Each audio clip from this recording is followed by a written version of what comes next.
From the East and the West, you've heard others, but now you've tuned into the best. This is a Prime Wave Media production, the NFL Bet Exchange, hosted by my man, Pop DiBiase, the primetime capper, and the Don of Cape Cod, Jeff Dawson.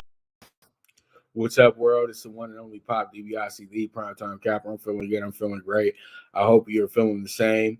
And, man, it's that season right now. It's December, man, and people are under the weather. So today we don't have Jeff with us because he just could not do it today. We had to let our man get his rest and everything like that. So it is what it is at the end of the day. And you know what? It's all good. I got this. You know what I mean? So the show might not go as long as it usually does, but hey, I got some great picks for you, and I do have Jeff's plays for you as well too. So up first, we got Thursday night football. And we got the Chargers 5-8. We got the Raiders 5-8. Also, last week I went 9-6. Jeff went 8-7. So we are on the better side this week. So pretty much Chargers, Raiders. We all heard the news. Justin Herbert's out for the season. The Raiders seem to be not really into this anymore either as well. This is kind of a lowly AFC West game. This is jockeying for position.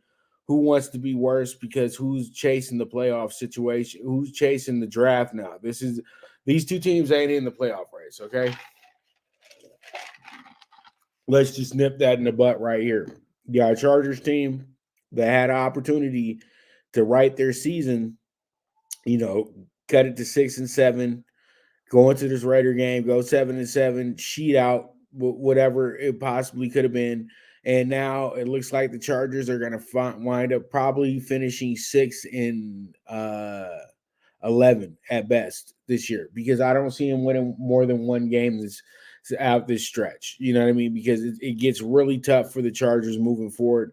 And, the Raiders at the end of the day, the Raiders just want the season to be over, so then they can go ahead and they can get in the draft. They can go find their new quarterback, and then they can go find their new coach as well too, and have the package situation going to where the quarterback and the coach are attached at the hip with each other.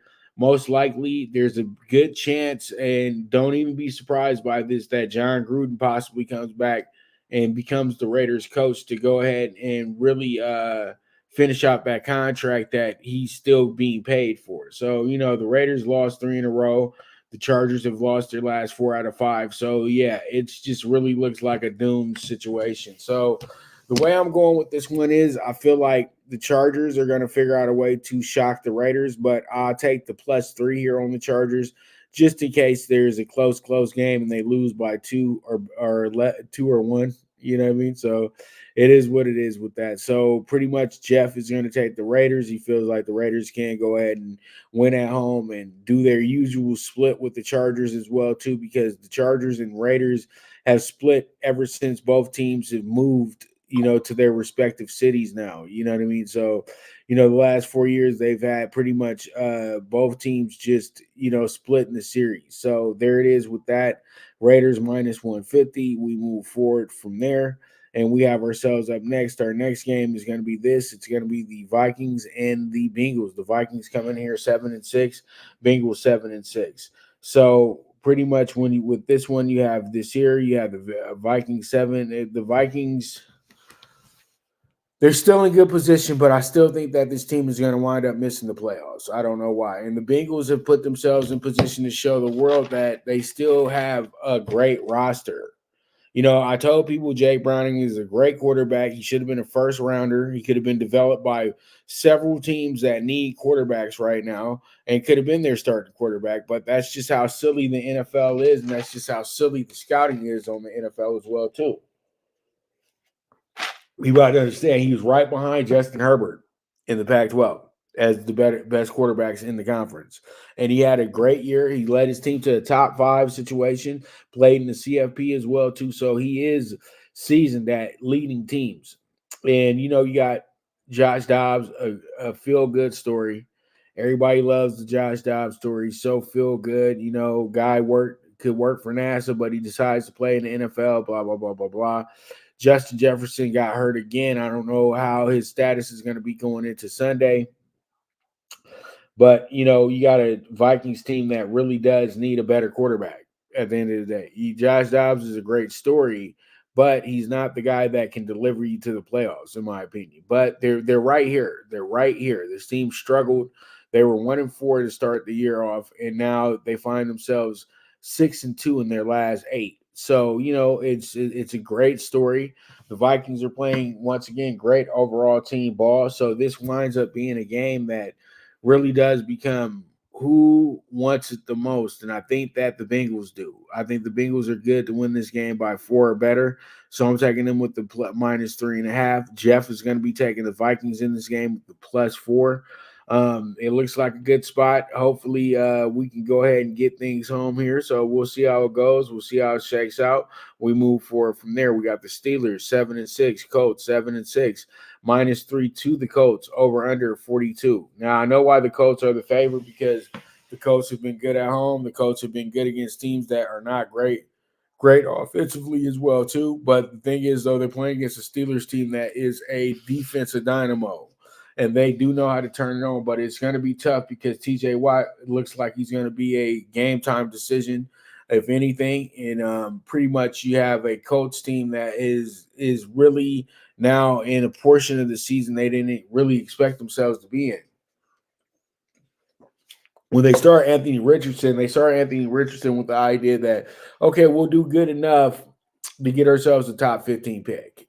But when Gardner Minshew came in there and went to just win games, it changed the whole tone of this team. And so pretty much now the Colts are in position to lock down a playoff spot. And this is somewhat of a playoff eliminator. This is very important towards the playoff picture, because if the Colts are able to be victorious against the Steelers, then that means they own the tiebreaker for the final wild card spot if they wind up being in that scenario. So there's a lot of things that go into this game. They're very important to the grand scheme of the playoffs right now. So when I look at this one, I feel like the Steelers man up. Mitchell Trubisky finds a way to get these guys a win. I'm taking the Steelers with the +125. We'll see how it goes. We'll see how it shakes out. But that's going to be the play for that game right there, being the Steelers +125 on my side. Jeff is going to go the other way. He likes the Colts here. He likes what the Colts have been doing. He knows this is a make-or-break game for the Colts as well, too. Their crowd is going to be loud and proud. And that's why I think he's taking this one right here, because he trusts Minshew and he trusts the situation that's going on in Indianapolis. And this is really a 50-50 game, so that's how we usually go with this. He'll take a side, I take a side, and we'll see how it goes. We'll see how it shakes out. But that's going to be the Colts and the Steelers. All right, so let's go ahead and get to our game now against it's going to be the Broncos and the Lions. Broncos coming in here 7-6. Once again, this is another team that has absolutely killed it. They're 6-1 since starting the season, 1-5. Also, the Lions 9-4. They've been good all season, but last week they had a bit of a hiccup, but that was kind of expected because the Bears owed them one. The Bears really should have won that game on Sunday before the Thanksgiving break, and they fell short. So, they just got their get back from losing a close game a few weeks back. Now, you have this team, they've played absolutely incredible. As I said before, 6-1. Russell Wilson has returned to being one of the better quarterbacks in the NFL after that first 6-week stretch. And then you got a Lions team that's led by Jared Goff, who's absolutely focused in on getting this team back to the playoffs and getting this team to a Super Bowl. That's his goal at the end of the day, because Jared has already been here. Jared is thrown for 3,449 yards this year, 21 touchdowns and 10 interceptions. He's literally reduplicating 2018 all over again. So this is good for a team that's on the up and up, that's ready to go ahead and move into position to be a great team for the foreseeable future, because they are building the pieces. And it's always funny that the teams that build in the trenches in the top 10 for a few years, they always wind up being a dominant team down the road. And you know what? You can't say that the Lions aren't a dominant team, but the Lions have had losses where it's like you question really who they are. But the fun part about this game is you have a Broncos team that's 3-0 against the NFC North, and you have a Lions team that's 3-0 against the AFC West. So you have yourself a really fun game here, and the winner will be undefeated against the respective divisions. So where am I going with this one? This is where I'm going. I'm taking the Broncos with the +5. I got to ride the hot hand. I know that they're going to play great football. They're going to keep this game close, and we'll go from there. And Jeff is on the same tune, +5 with the Broncos as well too. We both feel the same way that the Broncos should be able to be in this game, and they should be one of your dog bets this week as well too. So, that's just how it goes. And with that, we're going to go ahead and take our first commercial break. And when I get back, we're going to go get into some more early games. So you guys stay tuned. This is the NFL Bet Exchange with the one and only Pop DiBiase, the primetime capper. Good News Only Racing Club, led by the legendary Doug O'Neill, the trainer of 2 Kentucky Derby winners and I'll Have Another and Nyquist. Also trained 2-time Breeders' Cup champ Golden Sense, who are just a part of a long list of thoroughbred champions trained by Doug O'Neill. The Good News Only Racing Club has a young core of horses to look out for in Dennis's Celery, Irish Heatwave, and Notre Dame, just to name a few. Win the day every day with the Good News Only Racing Club, a proud sponsor of the NFL Bet Exchange. From the East and the West, you've heard others, but now you've tuned into the best. This is a Prime Wave Media production.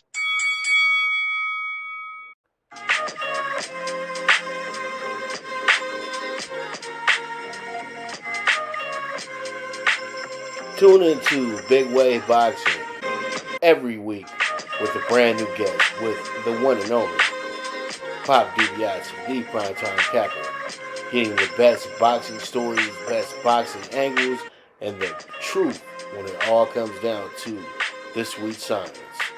Tune in to Big Wave Boxing on the Prime Wave Media channel on YouTube.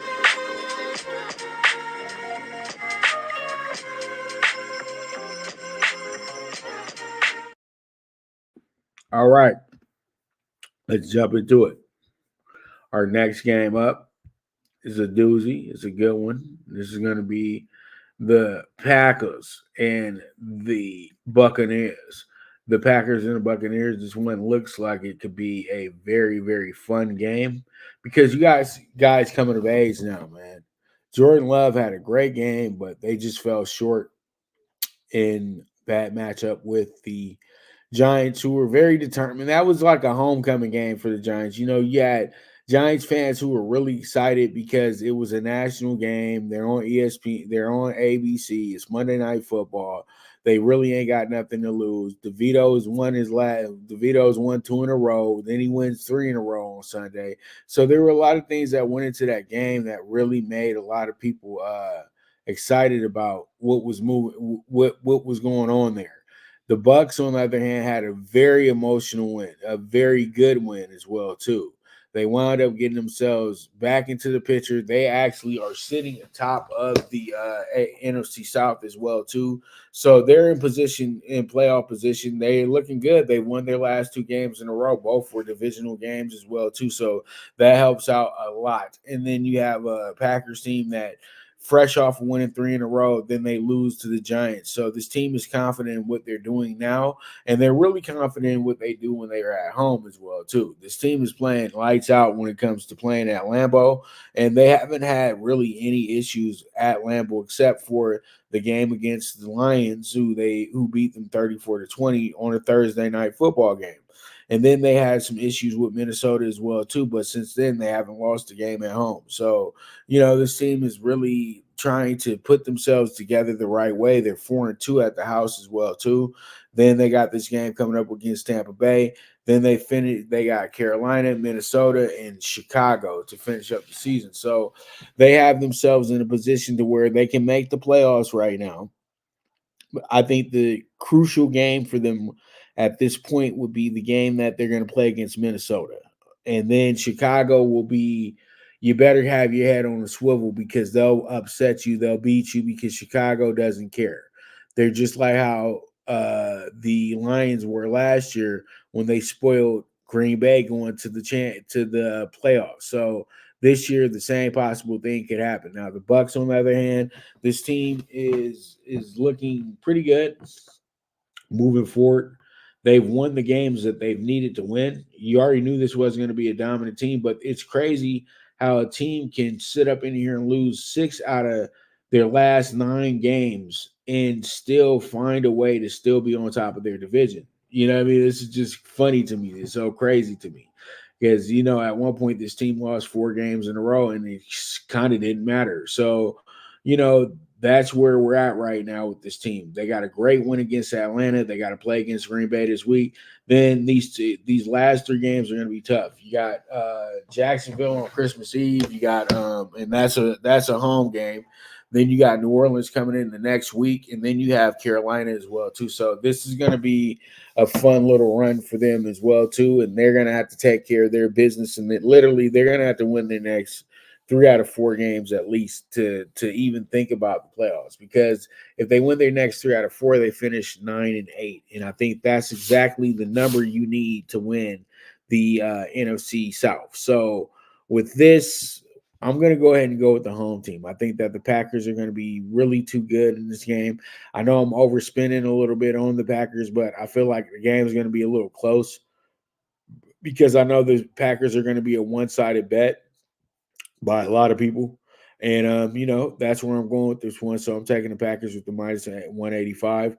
Then we also have Jeff taking the Packers as well, too, with the +4. So this should be a really, really good spot for both of us. And I think that will get this ticket home. So with that, let's move forward to our next game, which is going to be the Texans and the Titans. And what that spread looking like. All right, the spread is 2.5 to the Titans in this one. The Texans are set 7-6 coming into the game. Titans 5-8. Titans got a great win on Monday Night Football, coming back from 14 points down, and then they were able to get the 2-point conversion as well too to get the win in that game, 28-27. Big spot for them. Texans, they're in a little bit of trouble. They lost 30-6 to the Jets at MetLife. They lost C.J. Stroud to a very significant concussion as well too. He's still in the concussion protocol, so we'll know by at least Thursday or Friday if he's going to be playing or not. But from what it sounds like, he probably will be a go on Sunday. But the way that these teams operate, especially with the young player like that, you might want to sit him down for a week so he can go ahead and just get his ramifications back a little bit. Because sometimes when you go into these games fresh off of a concussion, you'll play a little timid so you don't get it. You play a little timid to the point to where you might put yourself at danger. You know what I mean? So, when I look at this one, I look at a team that is really, really hell-bent on, making the playoffs this year, being significant in the playoffs as well, too, with the Texans. And then with the Titans, that it's a very much a learning process with this team at this point. You know what I mean? It's just very, very, at this time, it's just very, very, very, very different for this team. And I think that pretty much this spread switched because now everybody knows that CJ possibly won't play. So Jeff had his at +3 to the Titans. So this changed up a little bit. So it's not like that he's making up a line or anything like that, because he sent this to me yesterday and the line totally switched since yesterday as well too. So Jeff is taking the +3 on the Titans. Me, I switched mines around because I knew that, the Titans are +145. So I got this one early as well too. We were both on the Titans because the Titans look like they're going to be able to snatch up a victory against the Texans. We know how tough the AFC South truly is. At the end of the day, this is going to be a really good game, but this is a measurement game of who the Texans truly are. So we'll see how it goes. We'll see how it shakes out. We move forward from there. All right, so we have ourselves up next, the Jets and the Dolphins, another divisional game. This is going to be a fun one. You have the Jets 5-8. You have the Dolphins 9-4 coming off that loss. Also, we have a 9.5 point spread to the Dolphins in the spot. the over-under 40 should be a fun play as well, too. The Dolphins, we don't know if the Tyreek's playing or not. Most likely they'll sit Tyreek in for this game because they know they can win this game. But Zach Wilson has kind of been revitalized a little bit, with being benched and things like that, going back and forth with his head coach and all that good stuff. Now he's proving people wrong. Great effort. Second half, he did a great job. You simplify the playbook, you can get a guy to really operate your offense accordingly. So that's exactly what Zach did. The Dolphins kind of went ahead and fell asleep at the wheel defensive wise and pretty much let that game go. But the offense got to be a little bit better at chewing up the clock in the fourth quarter as well too. I think that being a little bit too overconfident is starting to catch up with the Dolphins a bit. They haven't looked like themselves over the last few weeks. I won't call them frauds yet, but you know what? That game right there really kind of proved that this team is too high on the horse right now, and they had to be humbled a little bit, and that's exactly what happened. So when it comes down to this game, I really trust Zach Wilson in the spot. I feel like he has the big FU to the coaching staff and to the people that doubted him, and he's having his moment. I don't think that the Jets win the game, but they keep this game very close because they had moments – in New York, where if they would have had a better drive here and a better drive there, they could have actually competed a little bit better in that game. So I'm going to take them with the plus 9.5 because I feel like right now the Dolphins are running into the bug of, finishing the season. This is how it looked last year in December for this team as well, too. A lot of people have short memories, but they had a good record. They jumped out. And then in December, things got a little difficult. So this is going to be a tough game to me. It's going to come down to probably a few plays in the end to really settle who wins this game.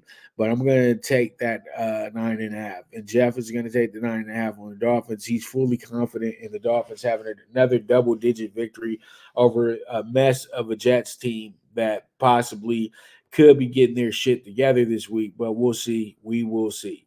All right, so with that, we move forward. Let's go ahead and jump into our next, which is going to be this game right here, which is going to be the Chiefs and the Patriots. And everybody knows that Bill's on his way out at the end of the season. Chiefs 8-5, Pats 3-10. That was a great emotional win last week against the Steelers for Belichick and crew. I know that felt really, really good moving forward that they were able to get a win like that.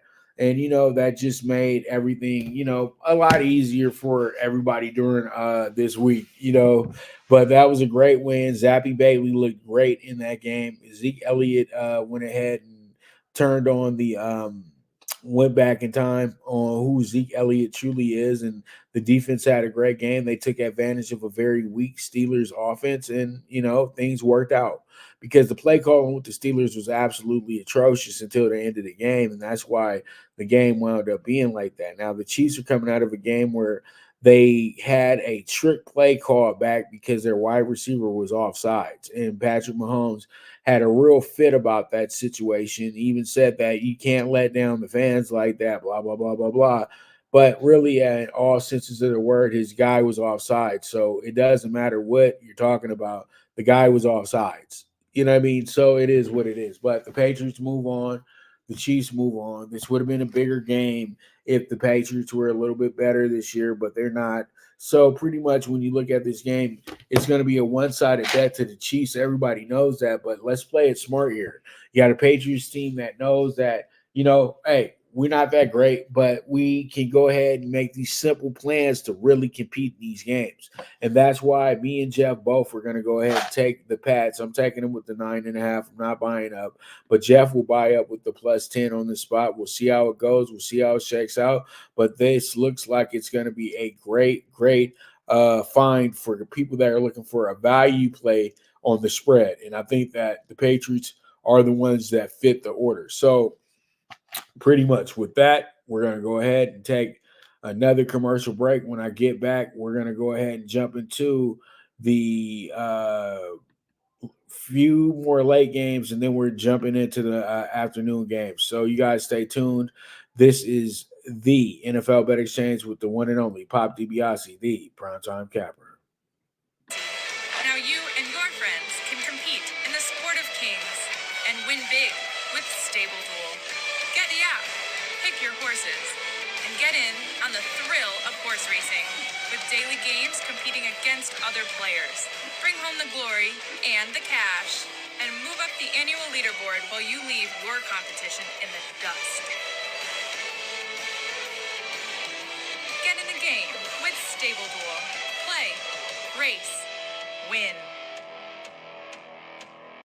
Good News Only Racing Club, led by the legendary Doug O'Neill, the trainer of 2 Kentucky Derby winners and I'll Have Another and Nyquist. Also trained 2-time Breeders' Cup champ Golden Sense, who are just a part of a long list of thoroughbred champions trained by Doug O'Neill.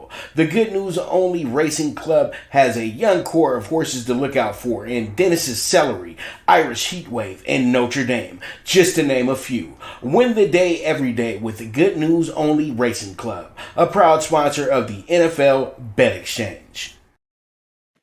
All right, here we are. Let's go ahead and jump into our next game, which is going to be this one right here. The mighty Giants playing against the Saints. And you know what? This is another winnable game for the Giants. That's hilarious to me. This team is 5-8. Everybody was ready to throw them away. Now this team is still in playoff contention. That's what's nuts about the situation with the Giants. The Giants 5-8, Saints 6-7. Saints looking to figure out a way to get back to 500 and put themselves in position to win this division, because really that's all they got. But they could sneak in as a wild card as well too, because that's how wide open it is in the NFC. Now you have a Saints team that's was able to right some wrongs. They had lost 3 in a row going into last week. Then they beat Carolina at 28-6. Now they have themselves another home game. That's going to be their last home game until January 7th. They got 2 more games on the road against the Rams and the Bucs, which will probably determine exactly where their season is going to go. And then when they play Atlanta, this will probably be the eliminator on who's going to get into the playoffs. So, Saints, they're trying to figure it out, man. They don't like their quarterback. We can say that one thing. But the coach loves the quarterback, so he's still there. So that's why, you got your things going and everything like that. But I think he's the best man for the job. Jameis Winston would have had these guys looking pretty bad this year. They would have been 4-9 at this point. I don't care what nobody says. Jameis Winston is not very smart. So that's why he's not the starter, because you have to be a smart quarterback to start for this team. That's the whole thing.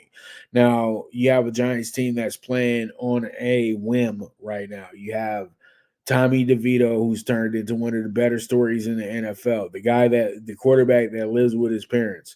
Then you have Saquon Barkley, who's still leading this team and still very active, even though he's kind of having a down season now because the way that things kind of went with Daniel Jones being out. So now you don't really have that deceptive of a quarterback, so then you can't really have him do what he does. But he's been a good soldier, so things have worked out for him.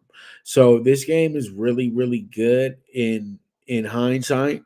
And then when you look at the way the matchup sets up, this is a very important game for both teams. This is not a throwaway game for either side. So when I look at this one at the end of the day, I really do like the Saints here. I think the Saints are going to really play good football here. They're going to figure out a way to really just step on the Giants and get themselves back to 500 and have themselves 7-7 going into Week 16.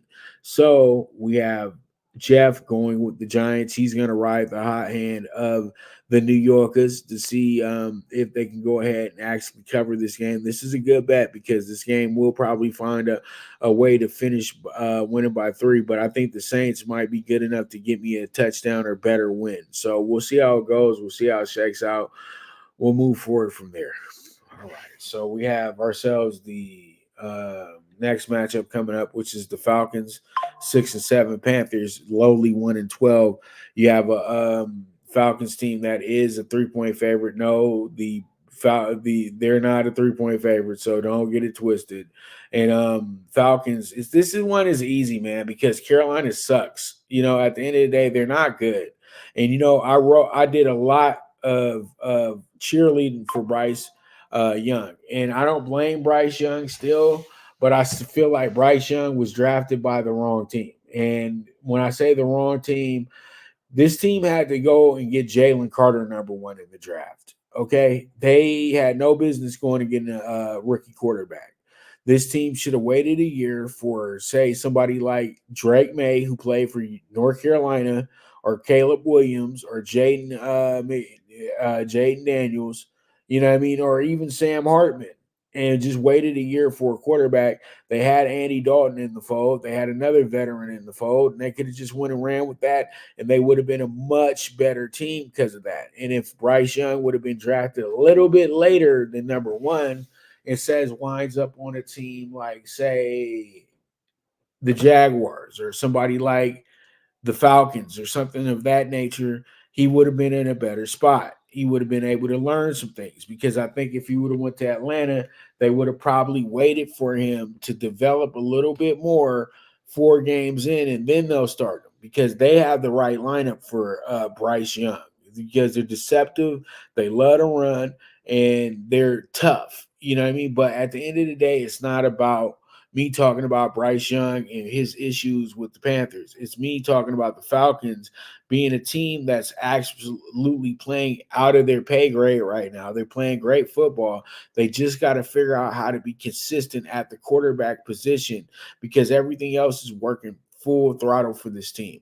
So we'll see how it goes. We'll see how it shakes out. But I'm taking the Falcons with the -165. Jeff is going to take the Panthers with the +3.5. He's trying to stick around with this team to see if they can do anything for him moving forward. But I'm done with the Panthers for the year, man. They've lost me way too much money, and I'm moving forward on this team. So with that, we move forward. Let's go ahead and get into the Browns and the Bears. And the Bears coming here feeling really good about themselves. They got a great win against Detroit last week. Justin Fields is playing absolutely tremendous football right now as well, too. His team is actually, I think, let me see what they've done over the last few weeks, because I don't want to say they won 3 in a row yet until I confirm they've won 3 in a row, because I feel like this team has just been on an absolute tear. This is a different squad. And I knew it was coming, because you just had to get some consistency, and you just had to get everybody to just stop barking so much about what the team was doing. I think that there's too many armchair coaches when it comes to the Bears, but the Bears have won their last 3 out of 4 games, and in good fashion. They should have beat Detroit. They could have been 4 in a row, and they're 6-7 right now, really, in this playoff situation. But they got Cleveland this week. They got Arizona next week. They got Atlanta coming up the second to last week, and then, as I said before, they got Green Bay at the end of the season. The Browns, on the other hand, the Browns have 4 games. The Browns are in a unique position. They're in position to be in the playoffs. I think that this Chicago game is a mandatory win. Houston game, mandatory win. The Jets game, mandatory win. And Cincinnati, that's a rival. You're not just going to let them slip in here. So I think that the Browns, honestly, for them to really be what they want to be, they got to at least win the next 3 out of 4. But I think that it's a possibility they could sweep these last 4 if they can figure out a way to not get key players hurt. You know what I mean? But in this game, of course, I'm taking the Browns. I think the Browns -3 is an absolute steal. They've played Justin Fields already. It was House of Horrors last time they played Justin Fields. Justin Fields damn near retired from football after that game. So, that's what it's going to be. And Jeff likes the Bears, because the Bears are riding hot. The Bears are riding extra hot right now. And that's something that everybody has to get with at this point. So, you got a Bears team +3.5. We'll see how it goes. We'll see how it shakes out. That's where Jeff's going. I'm going with the Browns.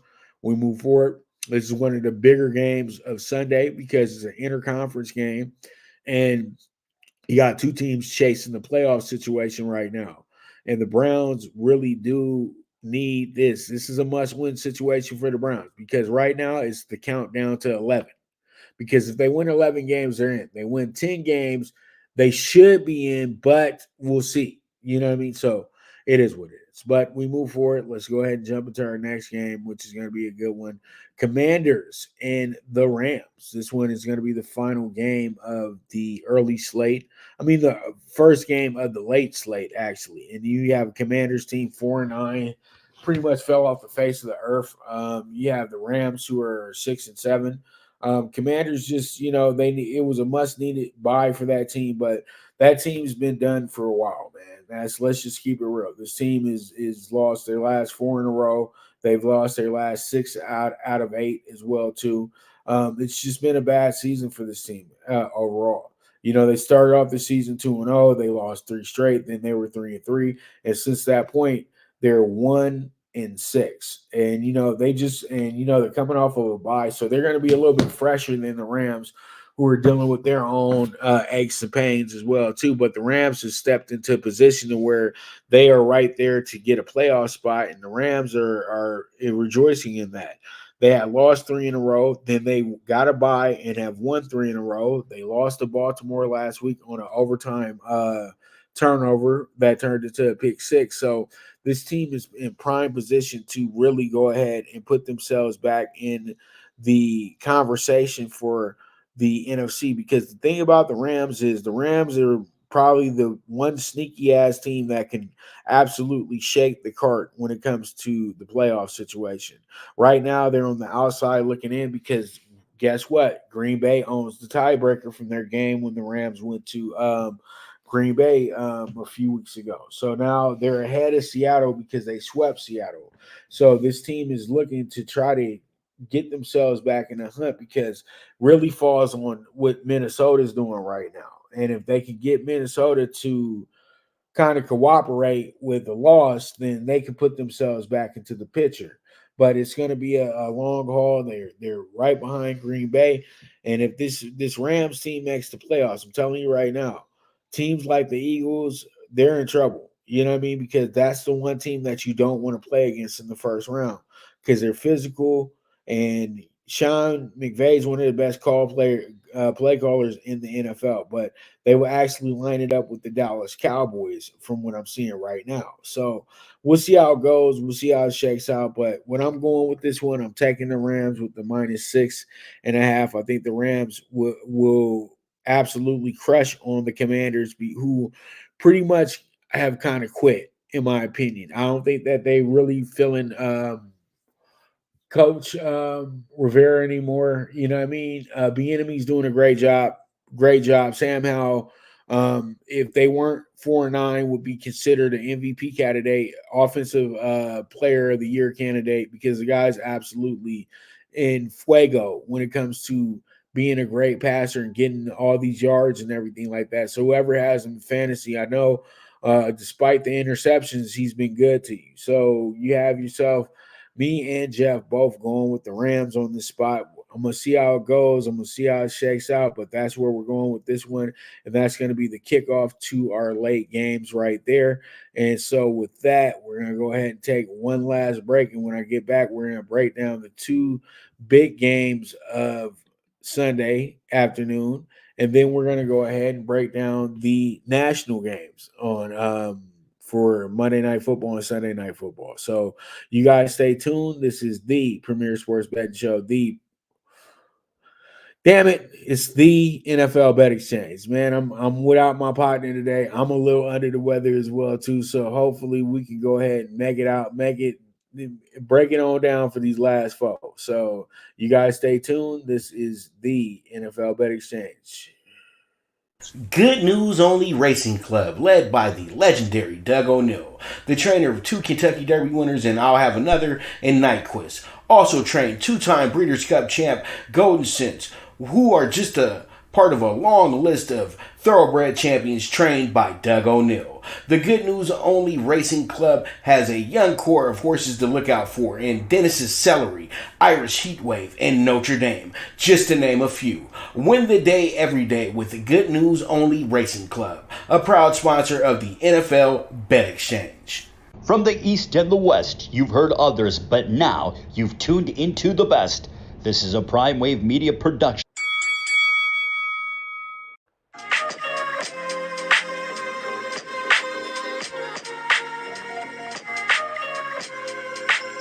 Tune into Big Wave Boxing every week with a brand new guest, with the one and only Pop DiBiase, the primetime capper, getting the best boxing stories, best boxing angles, and the truth when it all comes down to this week's science. Tune in to Big Wave Boxing on the Prime Wave Media channel on YouTube.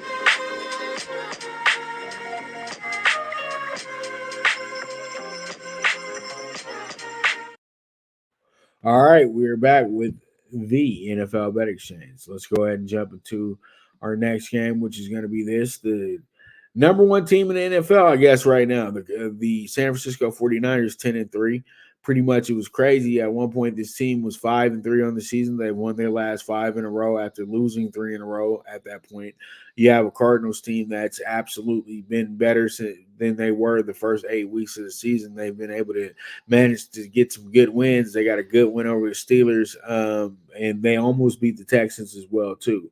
So you got Kyler back. Kyler has always given the San Francisco 49ers hella fits. I don't care what anybody says.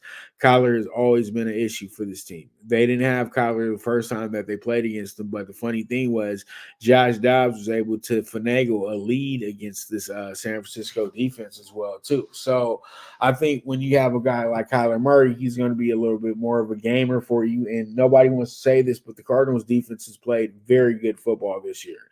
Even though they're a team that's 3-10 right now, they've still figured out ways to actually be able to get good stops, things of that nature. So I think that when it comes down to this one right here, I know the smart play here is going to be to take the plus 13.5 on the Cardinals. Come on, it's a road game. And you know what? When you're a road team and they're giving you this many points, let's go ahead and roll the dice because you're going to have your crowd there. Even though I know it's going to be predominantly San Francisco 49er fans, I still know that you're going to have your side there. So let's take the plus 13.5, see how it goes, see how it shakes out. Now you have Jeff, who takes the plus 14 on the Cardinals because he's thinking the same way. We gave you guys the Titans last week. What did they do? They won. So I'm not saying they're going to do what the Titans did last week, but be ready for a great game because Kyler Murray is not coming in here to lose. All right. So there it is. Both of us are on the cards. We move forward from there. All right. Oh, wow. Bills, Cowboys played in back-to-back Super Bowls in the 90s. Lots of fun.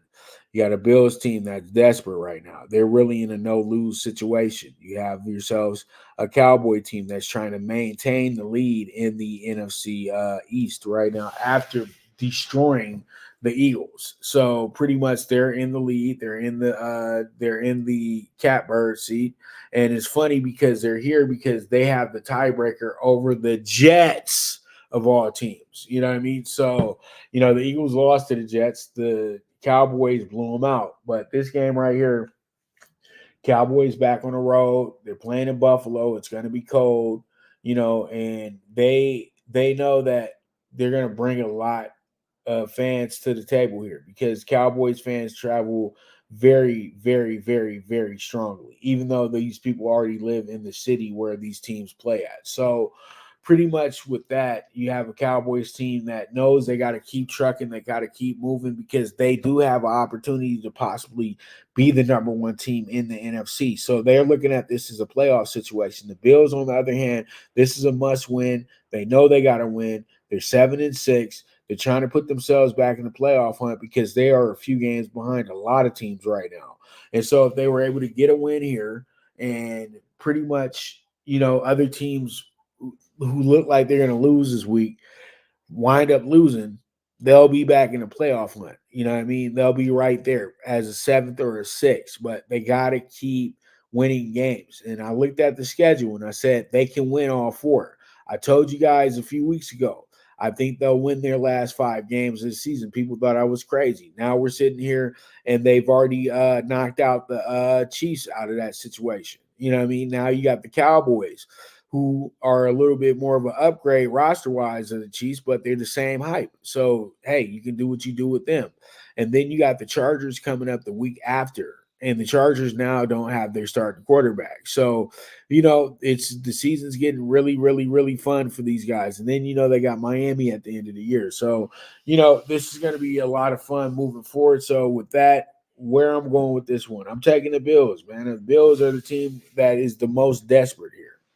Cowboys can afford to lose. That's the difference. You know what I mean? Because at the end of the day, the Cowboys are a part of the top 3 of their division, and they're part of the top 5 of the NFL. So if they lose, it's okay because they can bounce back the next week. The Bills, on the other hand, this will be a major blow to their playoff hopes. So we'll see how it goes. We'll see how it shakes out. Jeff has selected the Bills as well with the minus 145. So we'll see how it goes. We'll see how it shakes out. And go Bills. Bills Mafia, baby. All right. So with that, we move forward. Let's go ahead and jump into our Monday night football game. Our Sunday night football game. I'm so sorry. We got the Ravens 10-3. We got the Jaguars 8-5. Jags coming in as a plus 3.5 point doggy dog, over under 43.5. And it's rare to see the Jaguars on NBC Sunday Night Football, but here we are. They're here. And so pretty much with that, I think that you have Trevor Lawrence running around on a bum ankle. That's not good for this team on the finish up. You know what I mean? I think that they're doing a bit too much in that situation with that. I think that they really need to look at, possibly, I know they need him for this week, but I'm looking at other games, and possibly when they play against Carolina, he can get a breather, and Tennessee, he can get a breather. So they would need to win these next 2 games, but they're going to be tough because you got Baltimore at home. That should be something that's significant for you to really strive to try to get a big win in a spot that you don't usually get. But then the Tampa Bay game is going to be very, very, very crucial towards the remainder of the season because they got a Carolina team that should be a square right there, but they got Tennessee waiting for them at the end of the year. Okay, so it's going to be a tough for this team. They have to at least go 2-2 for them to really be in this playoff situation because they got the Colts on their neck and they got the Texans on their neck. So it's going to be – this team really does have to put it together the right way for them to get to where they need to get to. But at the end of the day, I feel like the Jags are going to be good enough in this spot to cover. I don't know if they win, but they'll be good enough to cover. Jeff doesn't think like that. Jeff thinks the Ravens are going to come in here and absolutely do their thing after great win against the Rams. And, pretty much they're in the national spotlight. They don't want to embarrass themselves. They're back on the national spotlight after 3 weeks, you know what I mean? Because they just played the Chargers on Sunday Night Football. So this should be a lot of fun regardless. But he has the Ravens at minus 145. We'll see how it goes. We'll see how it shakes out. All right, we move forward to our final game, and that's going to be the Monday Night Football game between the Eagles and the Seahawks. This game has become a lot more important than a lot of us thought it would be. Now you have an Eagles team that's not the number 1 team in the NFC. Now they're number 4 in the NFC. Even though they pretty much solidified their spot, they'll be fine. This will solidify their spot more than anything. They're still in a position where nobody expected them to be. So, they're trying to get back. Seattle is in a must-win situation where they really got to win out to go ahead and make the playoffs. They got Philadelphia this week. They got Tennessee, Pittsburgh, and Arizona. I think that if they get 3 out of 4, finish up 9-8, they could possibly get in with that as well, too. So this is going to be a really, really fun game. This is going to be a good game. I think that Seattle is going to be really, really focused on the task at hand. But the Eagles are just that much better than this team. And the Eagles got rocked and rolled the last 2 weeks. So they kind of got their reality check that a lot of us were waiting for with them. Now they've got their reality check. They should be really good coming into Sunday's game. And I'm taking them with the 3.5. I like it. I'm not going to overspend on the Eagles because why? The Eagles should be good enough to win by a touchdown or better. So that's where I'm going with this one. And Jeff is going to wind up taking the Seahawks with the +4. He feels confident in DK and the crew to come through and have a great game. So you know what? And once again, that's another face-off for us too. And it should be a lot of fun because it's always fun when me and Jeff pick other sides, you know what I mean? Because I know you guys love it as well too, because then that makes sure that, we got some consistency going where we're not riding each other's coattails so much, you know what I mean? But all in all, Jeff should be back with us next Tuesday. And you know what? This is the NFL Bet Exchange. I love you guys. Thank you for tuning in, and we'll be back. And then you guys can catch every single clip on the YouTube with the individual matchups. So you guys already know what time it is.